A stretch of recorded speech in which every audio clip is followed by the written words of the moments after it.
Welcome to Creative Escapes, sponsored by the Center for Research on Teaching and Learning Excellence, Office of the Provost, Division of Faculty Affairs. I am Dr. Ann Cavallo, Assistant Vice Provost and Director of the Center, here with Dr. Andrew Clark, Associate Director. Today's session is the Psychology of Marketing with Dr. Roger Gans, Department of Communication, College of Liberal Arts, and Dr. Ritesh Saini, Department of Marketing, College of Business. First, to welcome you is our own UTA Vice Provost, Dr. Antoinette Soul. Dr. Soul. I'm happy to welcome you to our second season of our second session of our second season of Creative Escapes. We explored the cosmos in our first session earlier this month, and we're looking at how we respond as consumers of information and products in this session with Dr. Gans and Dr. Saini. I want to thank Dr. Cavallo and Dr. Clark and all of those who put together the series Creative Escapes. So please sit back and enjoy our talks today. I expect everyone to pepper our speakers with questions and challenge them. We're so happy you made it here and join us. Thank you. Thank you so much, Dr. Soul. We appreciate you being here and welcoming everyone to the session. Thank you so much. And so I will now introduce our speakers, and we have, as we mentioned, Dr. Gans, and his topic is how to persuade people who don't want to be persuaded. And Dr. Saini, whose topic is when consumers are irrational. And then we will have time for questions and discussion, but you can post your questions in the chat throughout the session. And during that time, we will call the questions out to the speakers, and they will respond at the time towards the end, about 10-15 minutes of questions there. And then we will provide contact information and information on the next event. So now I'm going to turn it over to Dr. Gans. Thank you, Ann. Let me take over the screen. Yes. If I can figure out how to do that. And I believe this is the slide I want. And I begin, if you can see my slide, I'm ready to start. We got it. Thank you. It looks great. No further ado. Thank you. It's amazing how nervous one can be sitting in a room all by oneself. But I'll do my best to overcome my presentation nervousness. For some reason, it's easier to talk to real people. Anyway, hello, everyone. Today's program is titled The Psychology of Marketing. Let me confess right off that I'm not a psychologist, and I don't have a degree in marketing. My PhD is in communication, and my career experience is as an advertising copywriter and creative director. So that kind of covers both of those things, psychology and marketing. In my advertising career and in my academic research, my focus is on persuasion. I've been doing research on strategies to promote vaccination for more than 8 years now, and we'll get to that in a bit. But first, let's start with my origin story, how I come to be here with you today. Years ago, I wanted to be a writer. If your eyes are good, you can see the date on the magazine. I spent months writing and submitting articles and stories to magazines. And finally, I sold a short story to Mike Shane's mystery magazine. Success! But then the check arrived. It was for $15. And I realized, I better get a day job. And that's how I got started in advertising. And that worked out pretty well. I started as a copywriter, getting paid about $15 for every hour I worked. Eventually, I was promoted to senior copywriter, then creative director. Then I ran my own one-man shop. And then a local college asked me to teach a course in advertising from the perspective of a working professional. I was terrified, so I knew I had to do it. And I was terrible at it, but it grew on me. And then they said, you know, if you had a graduate degree, you could make $15 an hour as an adjunct professor. So for 8 years, I did a side hustle as an adjunct while working on my PhD, while paying the bills with my advertising work. And when I completed my PhD, UTA hired me to teach advertising as a tenure-track assistant professor. So now my primary job is teaching and research, and advertising is now my side hustle. So advertising is all about experiments and persuasion. So let me show you some of my early experiments. My first agency Island, where the office space was a lot cheaper than in New York City. In those days, most of our work was in newspapers, magazines, television, and radio. Media choices and ad styles have changed a lot since then. You don't see ads with this much copy anymore. After a few years on Long Island, I took a job with an agency in upstate New York near Albany. At the time, it was the largest agency between New York City and Montreal. I did consumer advertising and industrial advertising, like this GE Silicones ad for the construction trade. But either way, the job was persuasion, attract the attention of the audience most likely to buy your product or service, and convince them to buy. For the past 15 years or so, my main advertising focus has been healthcare, and a lot of that has followed the same script. Attract the attention of the audiences most in need of a particular healthcare service line, and build traffic for that service line. But not everybody's interested in what we're selling, and that's the big difference between healthcare advertising and regular advertising. Because if we can't persuade them to do what's in their own best interest, they could die. And fully half of all deaths in the United States are the result of poor behavioral choices, like smoking, drinking, overeating, under-exercising, and you name it. I love this image. Sometimes I feel like the guy on the right, and sometimes I feel like the guy in the middle. You've all seen public service campaigns for lots of different things. We have public health campaigns because a lot of people are not buying what their doctors are selling. Type 2 diabetes, for instance, is an epidemic completely the result of poor behavioral choices. And fully 2/3 of asthma patients don't follow recommendations for avoiding asthma attacks. And we keep seeing public health campaigns because the public health campaigns we've already seen haven't solved the problems. Here's part of the issue. The people most likely to follow recommendations to engage in healthy behaviors are people who are already engaging in healthy behaviors. And people who are not engaging in healthy behaviors just don't want to listen. And in fact, they may engage in even unhealthier behaviors just to spite you. And the consequence is greater disparities between the two groups, which just exacerbates the problem. Disparities are bad news just in and of themselves, aside from the behaviors we're talking about. This issue of increasing disparities was the subject of my doctoral dissertation. I measured my subjects for their level of engagement with healthy activities, then randomly assigned them to either receive a standard directive behavioral recommendation, a recommendation that emphasized the right to choose whether to do it or not, or a completely neutral message that did not suggest any behavior at all. Then I compared the different groups' intention to engage in a set of healthy behaviors. This shows you the different messages used in the study. The directive message was modeled after the theory of planned behavior, TPB. The autonomy support message was modeled after self-determination theory, SDT. I suspected the autonomy support message shown here on the right would eliminate the disparity issues caused by the directive message shown on the left. But no, they both led to increased disparities between the disengaged and the higher, more engaged groups. You'll note the low engagement groups who received the persuasive messages shown on the dotted blue lines on the bottom were actually less likely to engage in healthy behaviors than those who received the non-persuasive control messages. No message was better than the persuasive message for those folks. Bottom line, we tend to aim public health campaigns at people whose behaviors most need to change. These tend to be people who have resisted messages like this their whole lives. As advertisers, we're trained to aim at audiences who are most likely to buy our messages. But what about our problem children? How can we make messages that they will listen to? So now we get to the vaccination advocacy part of today's program. I've been doing research on ways to promote HPV vaccination for more than 8 years.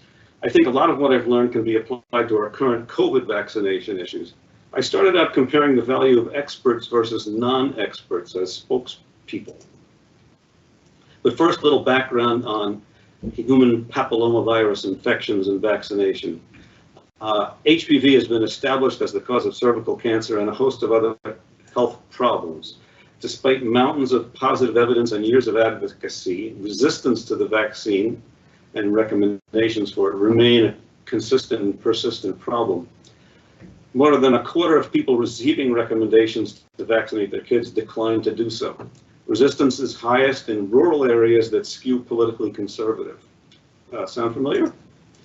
What I found in my early studies on HPV vaccination was that spokesperson expertise is vastly overrated, that political ideology is a big influence, and that once established, people's attitudes are hard to change. In my first couple of studies compared the effects of the same advocacy message delivered by either a serious-looking woman doctor or an innocent-looking junior high school student. I hypothesized that people who were resistant to the idea of vaccination would see the doctor, know a message they didn't want to hear was coming, and immediately dismiss whatever she was going to say. But that they would not feel threatened by the young girl and would be more likely to listen to her message. I randomly assigned people to see either the expert, the non-expert, or no message at all for a control condition. The messages were word for word the same, and I used stock photos to establish identities for the spokespeople. As a manipulation check, I had subjects rate the levels of expertise and trustworthiness of the spokesperson they saw. As you might guess, they rated the expert as more expert. In a separate study, I showed participants the two spokespeople side by side and had them rate which would be more likely to gain their attention and compliance. Again, as you might expect, the woman doctor was the overwhelming choice. But that's not how people responded to the advocacy messages. Apparently, people are not good judges of what will influence them. In fact, the non-expert was significantly more influential against conservatives, who were the most likely to be resistant to HPV vaccination. Just as we're seeing today, vaccinations were strongly correlated with political identity. You'll notice liberals are more in favor, centrists are on the middle, and conservatives tend to be less favorable towards vaccination. This first study just looked at two possible spokespeople, so I expanded the study and included two more spokespeople and included a measure of message engagement in the analysis. The findings were similar. The messages were all relatively the same in terms of influence, and political identity was a major factor in vaccination attitude. Each of the messages was mildly positive in influence, but there were no significant apparent differences between them in their effect, as far as we could tell. The subject's original attitude towards vaccination was far and away the strongest influence on their attitudes after receiving the pro-vaccination message. That's that line across the bottom of this triangle. And while there were no significant differences in the effects of the different message conditions, a mediation analysis showed that engagement with the message was a causal factor in the attitude change. The more people engaged with the message, the more positive their post-message attitude. And that brings us to my current research about the underlying causes of the differences in the effects of the different message conditions. I compared the effects of a fact sheet style informative message and a narrative storytelling style message to messages delivered by an expert and non-expert spokesperson. The expert and non-expert messages were holdovers from the previous studies, and the informative condition was a collection of facts from the CDC, and the narrative was a story about a father who takes his daughter to the doctor for a routine appointment, and together they decide to get the HPV vaccine. In addition to measuring change in attitude, I measured the amount of message engagement and reactance produced by each of the message conditions. There are different components to message engagement. There's the active compare and contrast, effortful thought that social scientists like to call elaboration, and there's the emotional lost in the sauce kind of immersion the social scientists like to call transportation. Reactance theory is all about people's tendency to resist persuasion when they perceive it to be a threat to their personal freedom. In that sense, it's related to loss aversions, one of the things Ratesh will probably be speaking about in just a few minutes. If you try to take away my right to smoke or eat, or overeat, I'll resist you. I may even do more of it just to show you that you can't push me around. As with the previous study, there were no significant differences in the effects of the different message conditions on attitude change. But there were significant differences in the amount of message engagement produced by the different messages. And as before, message engagement was a significant causal factor in attitude change. On that left-hand diagonal, A is the difference in the effect of the informative message from the narrative message. B is the difference between the expert message and the narrative message. And C is the difference between the non-expert and the narrative message. Compared to the narrative message, the other messages were not as did not have as much an effect on creating message engagement as the narrative message, which you couldn't really tell from this. The next couple of charts show the relationship between message engagement and attitude change. When message engagement is 0, attitude change does not happen. But when message engagement increases, so does attitude change. We haven't considered the role of reactance in all this yet, and reactance is a pretty big part of this whole study. Intuitively, we suspect reactance is going to interfere with message engagement and attitude change in some way, and the recommendations from experts are likely to activate reactance. So again, here's how message engagement affects attitude change, and here's how reactance affects it. So message engagement promotes positive attitudes, reactance reduces it. Both these things are going on with every behavioral recommendation message we send. And if you average them together, the average doesn't look a lot different from no effect at all. So unless you consider reactance in your judging of messaging, you're not going to understand the effects. So anyway, we have these different message strategies, and they all seem about the same degree of mildly productive. But what makes them work, and why don't they work better? And maybe it's something to do with what's going on with reactance and message engagement. So as it turns out, reactance and message engagement are intimately related, sort of like marriage. When survey takers are shown an informative message about why they should support HPV vaccination, as message engagement increases, so does reactance. The more I focus my attention on this fact sheet, the more I suspect you're showing it to me to try to control my behavior, right?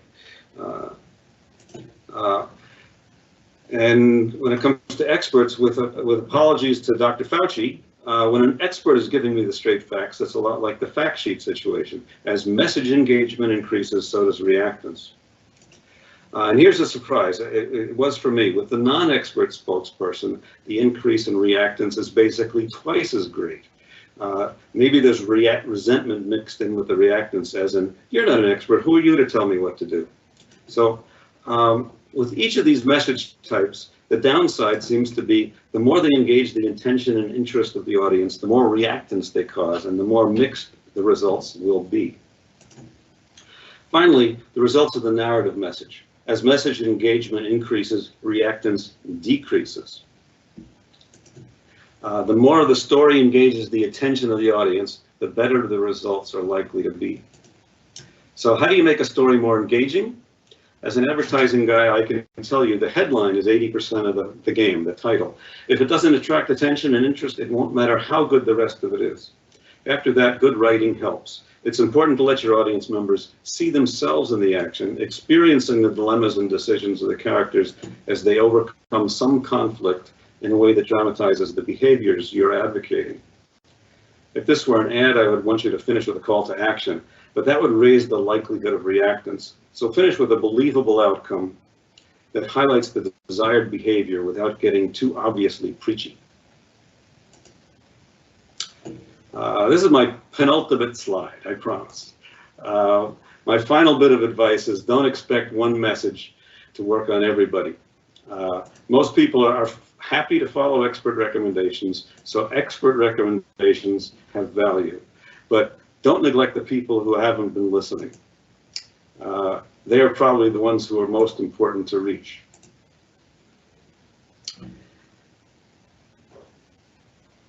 And that's my story, and I'm sticking to it. Thanks for listening. And for something really interesting, let's turn things over to my colleague, Ritesh. Thank you so much, Dr. Gantz. Appreciate it. And sorry for the technical difficulties. No worries. It happens all the time. And so we come to be part of life these days. So it's all good. So, but please do put your questions. I know I have some I'm going to put in the chat. So please put them in the chat, and we'll get to them after the next presentation. But right now, we'll have Dr. Saini go ahead and share your slide and video, and we'll have you up next. Thank you.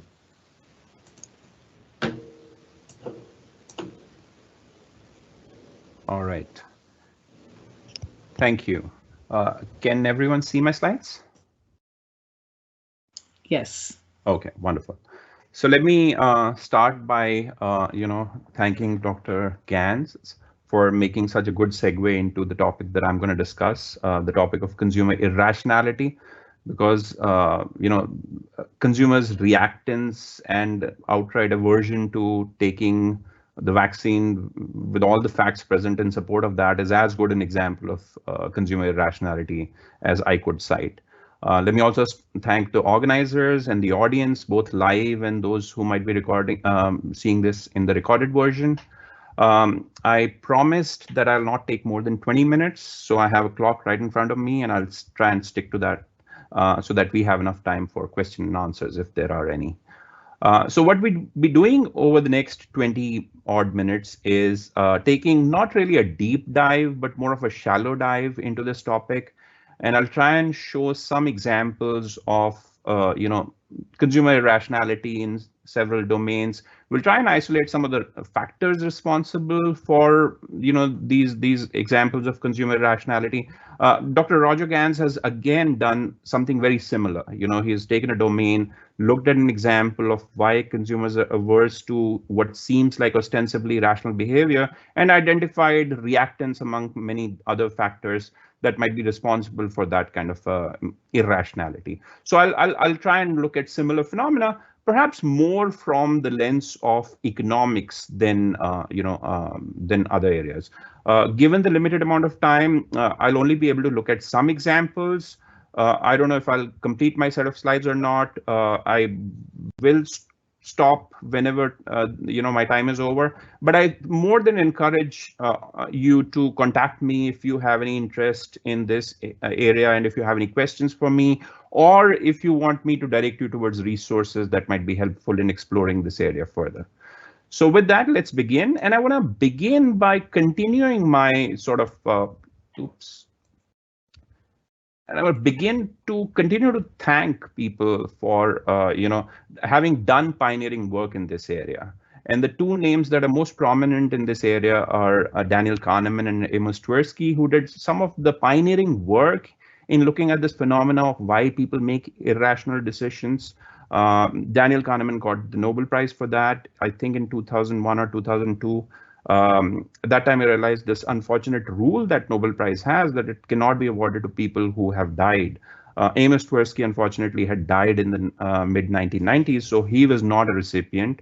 But some years later, a third person who's also a pioneer in this area was also awarded the Nobel Prize. I think this happened a few years ago.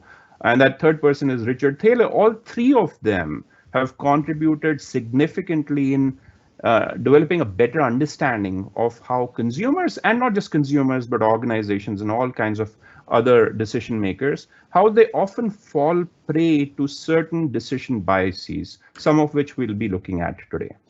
Rajesh, so can you put your slides back up? Can you not see those? Right, your slides aren't up. Oh, I'm sorry. It's showing that I'm sharing it. Are these visible now? There you go. Okay. Okay. I hope this doesn't happen again. So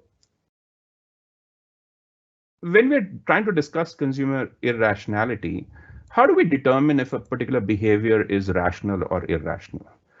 As it happens, we need a yardstick to look at whether the behavior that a consumer or anybody else is displaying passes the rationality test. And economics has provided us several of these yardsticks. For instance, the rational choice theory provides us several yardsticks. Let me just give you one of those, and that is the axiom of transitivity. What is transitivity? You might remember this from high school algebra. If A is greater than B and B is greater than C, then A has to be greater than C, right? Very few people would argue with that. If we take this transitivity notion and apply it in terms of consumer preferences, it would sound something like, in the moment, if I prefer chocolate ice cream to vanilla and vanilla to strawberry, then at least at this point of time, it implies that I prefer chocolate to strawberry, right? So this is a rational choice rule, and economics gives us a whole bunch of these. We consumers are supposed to follow those for rational decision making. Standard economics models are based on the premise of these rules. As it happens, however, while we follow these rules much of the time, often we deviate from it. So is there any point of looking at standard economics? I'm not here to sort of, try and sort of reduce the importance of economics in understanding human behavior. Economics is a subject that I have studied for many years. I love economics. I think it's one of the most informative social sciences in trying to understand individual behavior and collective behavior. But there are certain situations where it doesn't do a great job of predicting how humans, consumers, individuals, organizations would behave. There are certain assumptions that economics makes. I'm not going to go into all of those, but very often these assumptions turn out not to be fully true or fully representative of a particular situation. So how does economics try and explain certain real life situations and offer solutions to certain real life problems? Let's take the example that we come across in several large cities. If it rains, it's sometimes difficult to find a cab. That's very true of New York and of very many other cities. So how do you find a solution to this problem? One solution to this problem that economics might offer is that when it rains, just increase the wage rate or the per mile rate of cab drivers. How does this work? The assumption is fairly simple. It's based on standard theory of labor supply, that when the wage rate is higher, cab drivers have an incentive to work longer hours, right? And that should fix the demand and supply gap. If I am more incentivized to work more, I will quite naturally work more, right? And that works in a whole lot of domains. As it happens, when it rains, it doesn't seem to work much in New York. At least in the data that was collected in the 1990s, it turns out that when the average wage of a New York cab driver increases, in particular when it is raining, instead of working longer hours, they actually cut down their hours. Instead of working, let's say 9 or 10 hours a day, they actually work 6 or 7 hours a day. Any thoughts on why this would happen? I think many of you would guess why this happens. In some sense, this is a battle between two models that we are proposing over here. One is the model that comes from standard economics, and the other is a model that is embedded in some of the psychological factors at work over here. The standard economic models in the form of standard theory of labor supply, as I mentioned, simply says that as a cab driver, I will work more if the wages are higher, which means that if you increase my wage rate, instead of working 6 or 7 hours or 8 or 9 hours, I should work maybe 3 or 4 more hours. However, there's another psychological force that might be at work over here, and that is a daily wage targeting rule. What does that rule say? That as a cab driver, I have a thumb rule that I follow, that whenever I make $500 in a particular day, I quit and go home. And what would happen if I follow that behavioral thumb rule instead of the standard theory of labor supply? If I follow the $500 rule, what is actually happening is that I work as long as it get to $500, and on rainy days, especially if you increase my per mile wage rate as well, instead of taking maybe 8 or 10 hours to achieve that $500, which happens on a normal day, I get to that number within 3 or 4 or 5 hours. And within that time frame, I make that money and I go home. So what we're seeing over here is a conflict between what economics predicts will happen and what actually happens on the ground, thanks to these behavioral factors. Let's take another example, perhaps a less economic example. So like in the United States, many other countries, including Israel, have parole boards. So inmates come in front of these parole boards, and the parole boards vote on their case, and they either granted or denied the parole. Field data recently not recently, about 10 years came out about how does time impact these parole board decisions, and this is what the data looks like. So this is a classic example of what is the probability of a favorable decision in favor of an inmate. I guess assume a favorable decision being that the parole is granted. And on the horizontal axis, we have the ordinal position, which is the number of the detainee that the parole board is, number of the inmate that the parole board is seeing for that particular day. So in the morning, you're looking at the case of the first inmate, and then the second and the third, and so forth. And on average, at least on that day, there was 37 inmates whose cases were heard by this parole board. And as you can see, at the beginning of the day, the favorable decisions are pretty high, and they tend to go down with time till the first mid-morning sandwich break happens. Right after that, the probability goes right back up again, and then starts going down again till lunch happens. And then during lunch, the decisions become positive again, and then they keep down over here. So what we're seeing over here is a kind of a link between the hunger that the parole board is experiencing and the sort of the retributiveness in terms of transgressions that they're showing to these inmates. There might be very many things responsible for a parole board's decision, but I would never have thought that hunger would be one of those. But this is an illustration of how a visceral factor in the form of hunger here, and there are several other factors that could be at work in other situations as well, have a significant, often unnoticed effect on decisions of consequence. So what I'm trying to make is a case that the rationality assumption is broken in a whole variety of domains. We have circumstantial evidence in a lot of domains where a significant amount of consumers fall prey to a lot of behaviors that might be suboptimal for them. This might include addiction. There's an epidemic of undersaving in terms of retirement contributions. There are all kinds of susceptibility to marketing influences.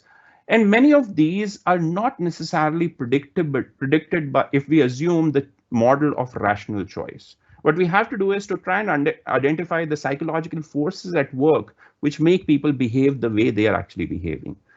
Can we study this phenomena? Can we study this phenomena to the extent that we can actually make certain prescriptive recommendations to be followed to sort of, correct some of this? Dr. Gann's talk was a great example of that. Over here, what I'm trying to suggest is that if the error that consumers make is complete noise, it's completely at random, perhaps there's not much of a point examining that phenomena. But what we realize is that much of the time, the error is systematic in one particular direction. So take the example of this often cited study that when American drivers are asked, are they above average drivers? More than 80% of American drivers think that they're above average drivers, right? So it's kind of like this Lake Wobegon where everybody is above average. Now, if you were to ask an American driver on a scale where at what percentile are you in terms of your driving skills? Are you within the bottom 10 percentile, within the top 10 percentile, or somewhere in between? It's unrealistic to expect that everybody would be perfectly calibrated that, yes, I am at the 47th percentile or I'm at the 85th percentile. There's obviously going to be some error in people's estimate. But it's interesting to note if that error is systematically in one direction. And the error that we see over here, for instance, in the example that I cite, is that people generally tend to be overconfident about their driving skills, and very few people tend to be underconfident about their driving skills. Once we have identified that psychological factor, hopefully we can do something about it. That's the idea of studying irrational behavior caused by systematic psychological forces. One of the pioneering theories that sort of showed a whole, that threw a lot of light on a lot of these kinds of biases was prospect theory. proposed by Kahneman and Tversky, two of the people that I had cited on the very first slide that I showed. This is a fairly elaborate theory. I don't intend to go into the details of this at all, but let me just point out two key insights that this theory offers. One is that this theory says that we as humans don't treat $100 as any other $100. $100 is not the same as any other $100. What does this mean? Imagine that you have a gain of $100. That'll give you a whole lot of happiness. There's some degree of value, satisfaction, utility, whatever you wanna call associated with a gain. But that gain is going to be very different depending on your initial endowment. If you have nothing and you gain $100, the amount of value associated with that is going to be very high. But if you already are a millionaire, you're up on this curve, the value that you'll associate with an additional gain of $100 is going to be much lower. You'll still get happier, just not as much happy as if you would have gotten $100 at this point, right? So there's a diminishing utility associated with increasing amounts of money. Another important aspect of prospect theory, which again Dr. Gans mentioned, was the notion of loss aversion. Simply put, this means that losses are much more impactful to us than equivalent gains. So $100 of loss gives me much greater negative utility than the positive utility that I get out of $100 of gains.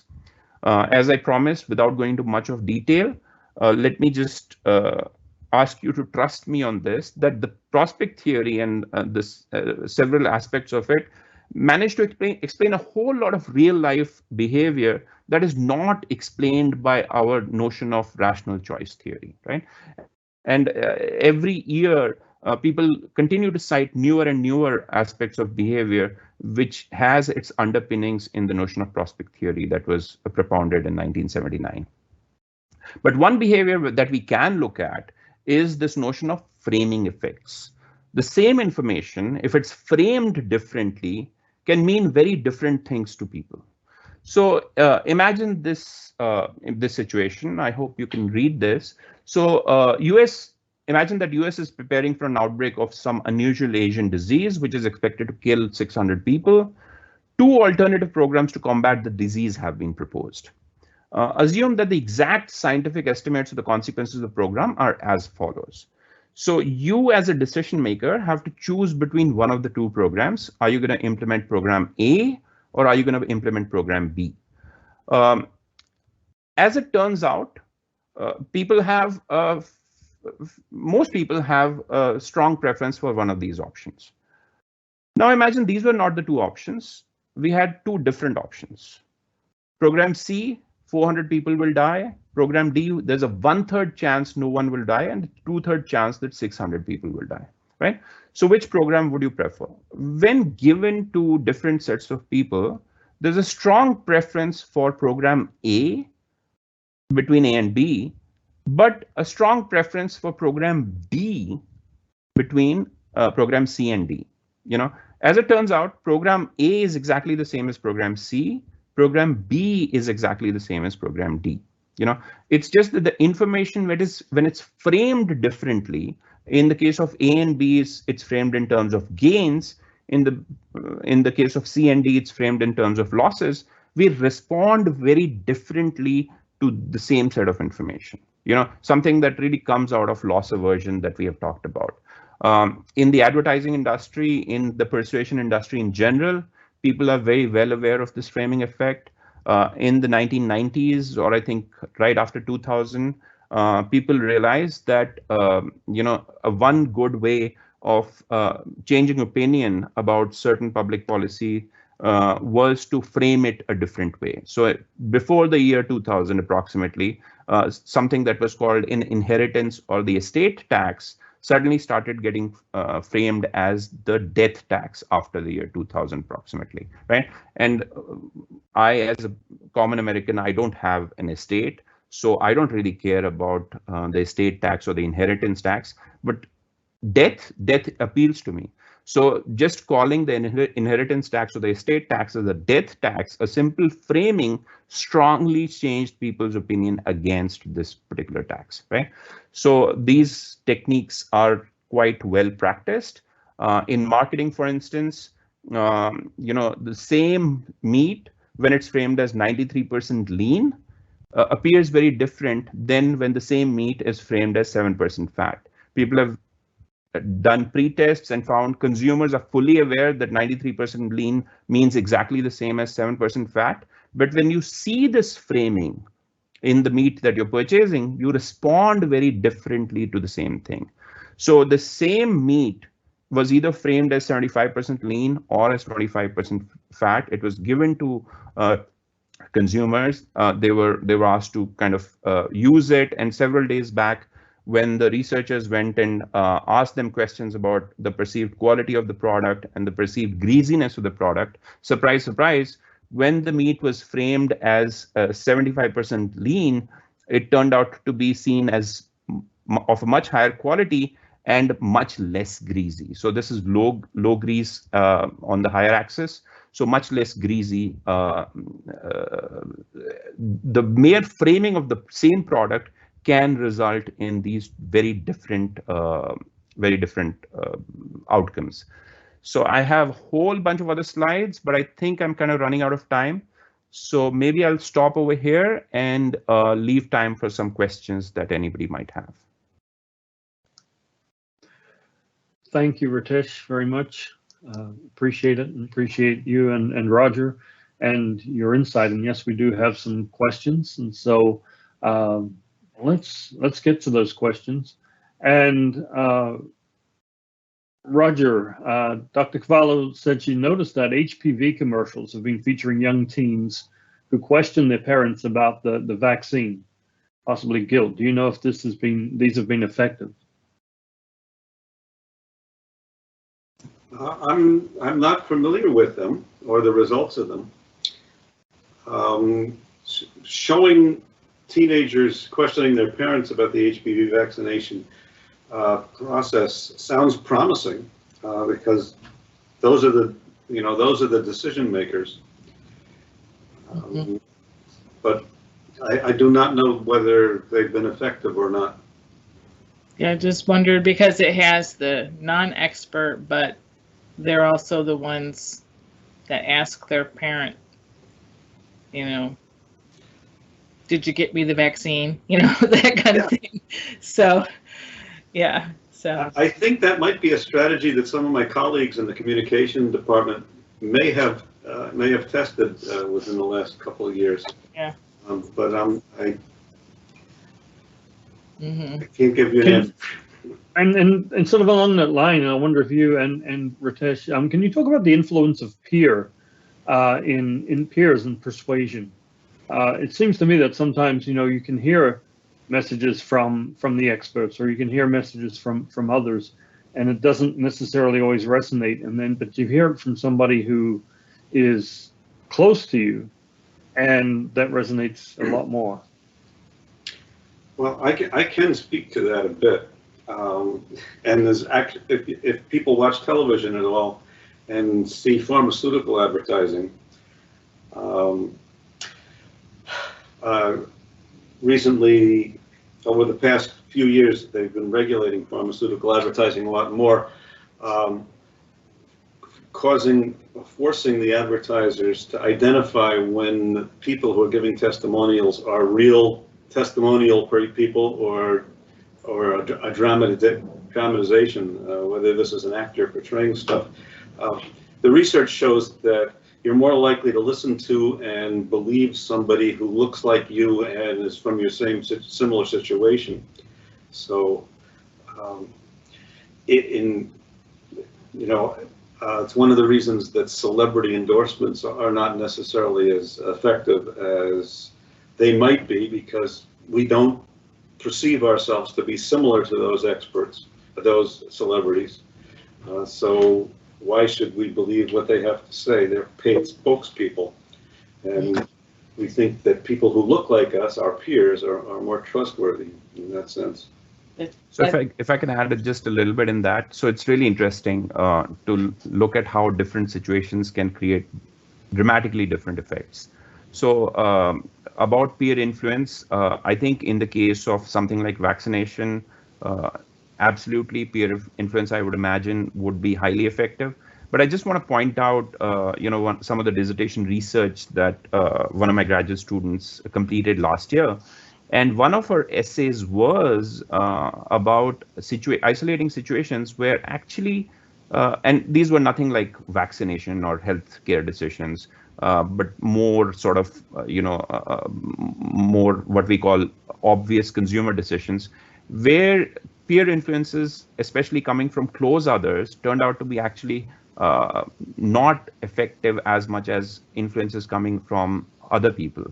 And largely this is driven by, signaling considerations. So one of the key considerations that people have is in displaying behavior that is more unique and distinct. And as it happens, when you're looking at products which are more conspicuous, products which are more visible, peer influences can actually backfire sometimes, but when you're looking at less conspicuous behavior, and I'd put medication certainly within that domain, in those situations, peer influence turns out, especially from close others more than distant others, turns out to be much more effective. Interesting. Very interesting. Julianne had a question. She said, thank you, Dr. Gans, for your presentation. You spoke about how emotions may engage and connect audiences. Would that also include the current interest and empathy as a possible engagement tool? Absolutely. Empathy is a sign of identifying with the people you're communicating with. And if you show empathy towards them, they feel a connection to you. They're more likely to feel a connection to you. And so showing empathy is a way to get people to listen to you, as well as to influence people. Is it like those animal commercials at night that make you cry? They make you feel sad, yeah. Are the ones that want you to contribute $19.95 per month for the support of this puppy with big eyes, or exactly, or lion cub with big eyes? You notice they always have very big eyes. Exactly. They tug at your heart, right? They do. Right.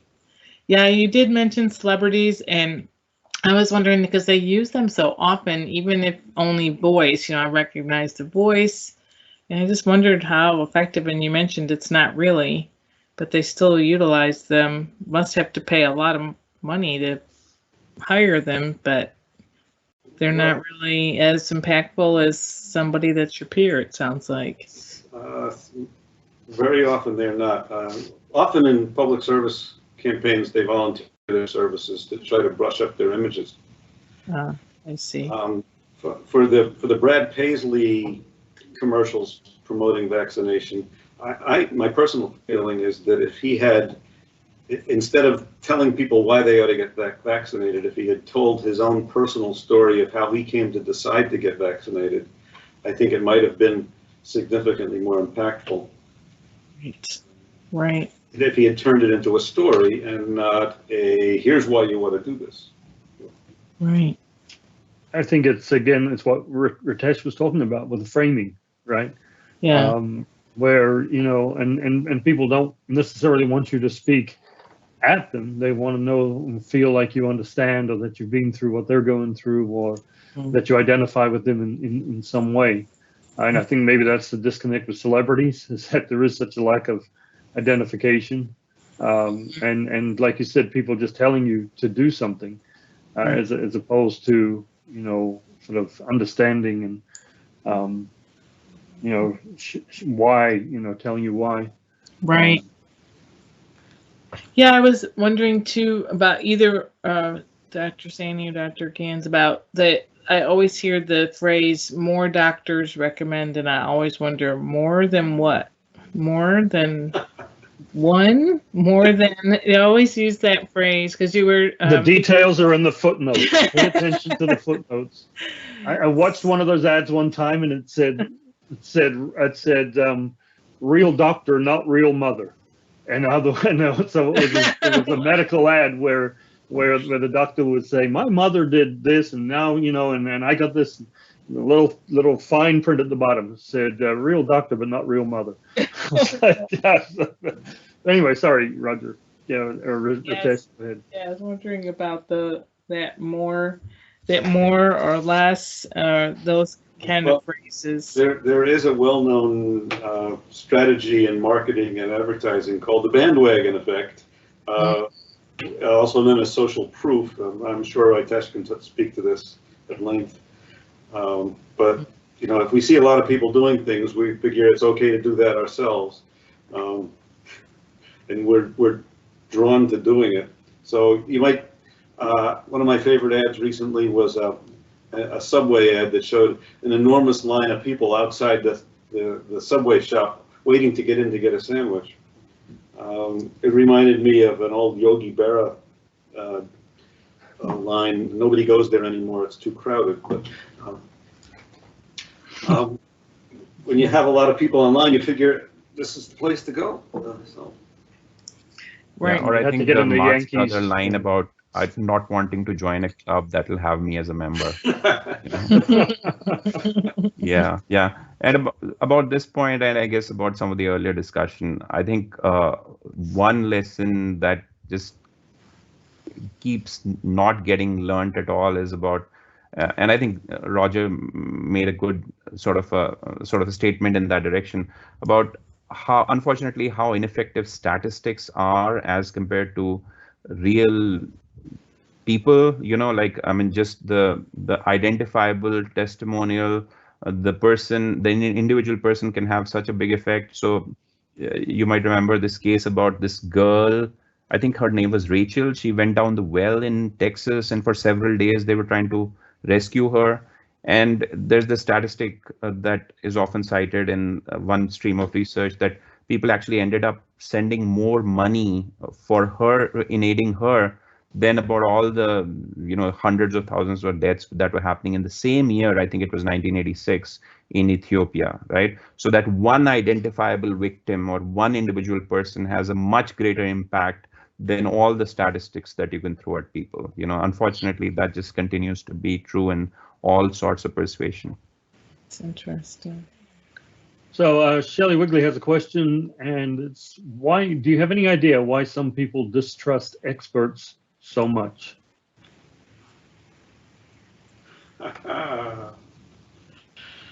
I think this is more of a recent phenomenon, thanks to recent national trends relating to politics. But part of it has to do with I think this reactance thing. Experts know it all. They're trying to control you and tell you what to do.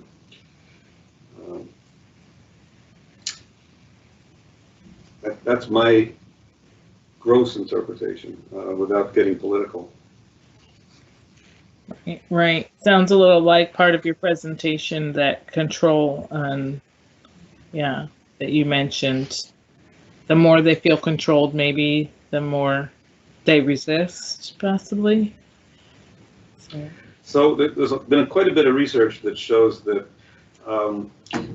if we hold a position and somebody tries to persuade us to change that position, the stronger the argument against our position, the more strengthfully, the more exertion we'll put into holding our position. So, and experts are going to deliver stronger arguments against our position than non-experts, and so we will resist experts more forcefully than we would non-experts, because we have to. So they're going to help us solidify our positions even more. Yeah, that makes sense. Get it. Well, we want to thank you so much. It is 5 o'clock, so we want to extend our many thanks to our speakers. Thank you again so much. We will have the recording up on the CERTL website. Dr. Clark posted it in the chat. I also have it here. Also, please contact us about our programs if you are interested in the Department of Communication.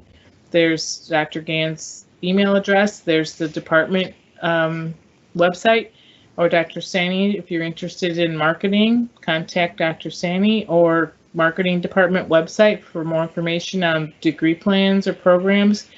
And also you can contact us at CERTL if you have questions, and we can always connect you with anyone on campus. So please feel free to contact us. And there's also our website address for the recordings or any other information on teaching and learning.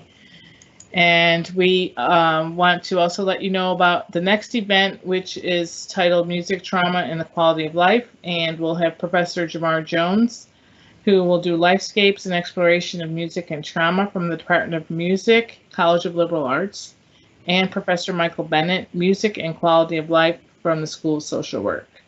So we hope you'll join us in 2 weeks. And we want to again thank our speakers. We so appreciate you spending the day with us. Thank you, and thank you to the attendees. Invite your friends and family. All are welcome. Thank you so much. Thank you. My pleasure. Thank you. Do we have the fireworks now? Yay. We can end.